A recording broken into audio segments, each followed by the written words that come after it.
Here with Northwestern State women's basketball coach Jordan Dupuy. The Lady Demons stepping away from home for a very short trip and then back at home Saturday. Coach, stretch of 3 of 4 at home. First one this week, though, on the road at Sam Houston. And I think it goes without saying, anyone that's looked at the standings and looked at Southland Conference women's basketball this year realizes this is a very different Sam Houston State team than the one you saw last year and even the year before that. Absolutely. Playing extremely hard, playing extremely confident. You're looking at some of the players that returned from last year, and they're just playing a different style of basketball. They're creating a different type of culture there, and one that the players are responding to. Like to play up tempo, play extremely hard, and Raven's done a great job with them. Being picked at the bottom of the conference too also motivates you.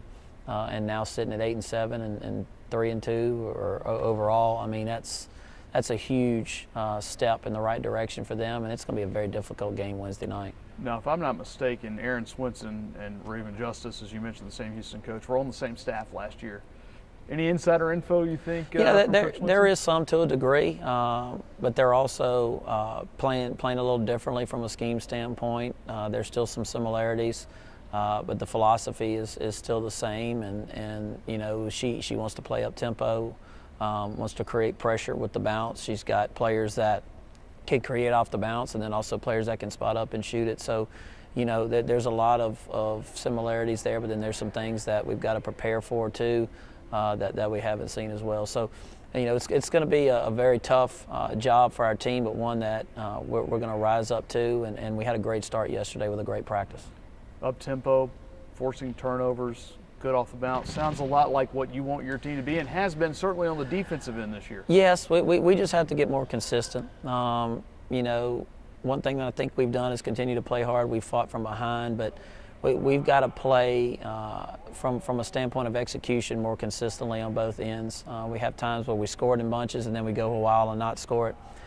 Times where we get a bunch of stops and turnovers, and then we allow a bunch of runs to happen as well. So again, that consistency has got to be there, especially when you're trying to win a road game in conference. Well, you'll be on the road tomorrow night. It's Tuesday morning now, but tomorrow night on the road, back at home Saturday, and certainly no one has played better at home the last 2 Saturdays than Nautica Grant. We could rattle off the numbers, 29 points a game. I think the most amazing one, though, 13 of 18 from behind the arc, her last 2 home games. Do you maybe put her to sleep here and try to wake her up in Huntsville to make her think she's at home?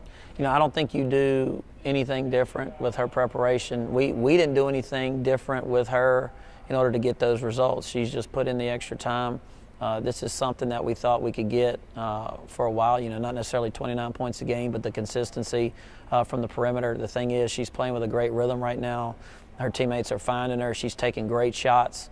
And then when you take great shots and you put in extra work, you play confident. And so a shooter always thinks the next shot's going in, and she's at that point right now. We need her to step up Wednesday, and we'll need her to step up on Saturday. Speaking of Saturday, Southeastern Louisiana comes in, and I think maybe as much as we talk about kind of how wide open some of this league is, I think obviously there's a top tier, but after that, just the teams that are fighting to get into that top 8, to get to Katy in early March.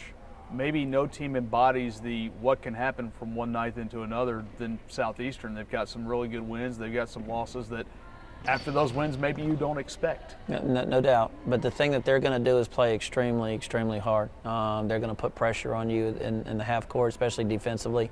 And it's always a dogfight. Ayla's done a great job with how hard they're going to play. Continuing to grow that culture, and it's really built off of defensive pressure and effort. And when you defend and you play extremely hard, you can win a lot of games. You saw that in their defeat of ACU. Great game to watch, close game, and then all of a sudden McNeese goes down and beats them. But the thing is, they're going to play hard no matter what. They're going to defend, and we're going to need to be ready to play on Saturday. I think maybe they've surprised some people, similar to Sam Houston in some ways when you lose a talent like Taylor Underwood, who stood for so much of their offense, provided so much offense for them a year ago. Obviously, this looks like a team that's more sum of its parts rather than just go to Underwood and let her do what she did. And sometimes that helps to lose a player like that because now there's more balance. There's more balance in your attack. It doesn't matter who's going to step up and get it done. A lot of times when you have that type of player, everybody stands around and waits for them to make something happen, where they're not doing that this year. They are a threat on every catch with every player and everything that they do and they run. And so, I think that's why you're starting to see some balance there with them. You kind of look at what we've done in the past. Losing Beatrice after the first year, we had a little bit more balance. The second year, as far as where it's come from now, we don't know who's going to step up for us, and that's actually a good deal because when you have 11, 12 players and any of them can be the one that night, that creates good vibes going into the game, and it also, to me, creates better chemistry than if you're just looking for one player to get it done. Saturday, we'll move off the court for a second. It's chili cook-off. I know you're from Baton Rouge. A lot of good food down there. Do you have a chili recipe, or Mr. Hal have a chili recipe you can share? No. Opening up a can and putting it in a pot, I think, is what we've done. I haven't had chili in a good while, to be honest, but it looks like the weather's going to be right for some good chili, and we're looking forward to that on Saturday. All right, Coach. Hopefully you get to eat it after a win. Hopefully. All right, thank you. Thank you.